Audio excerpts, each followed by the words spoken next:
Welcome to This Week in Williamsburg. I'm your host, Rebecca Suerdieck, curator of archivewilliamsburg.org. Now journey back in time with me.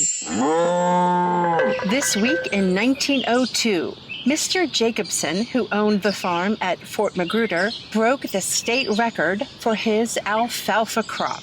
Jacobson cut from the same field for many years and averaged 2 tons of alfalfa per acre. This week in 1920, Caruso came to Virginia. Once considered the world's most popular singer, the golden voice tenor performed for the Music Club on Granby Street in Norfolk.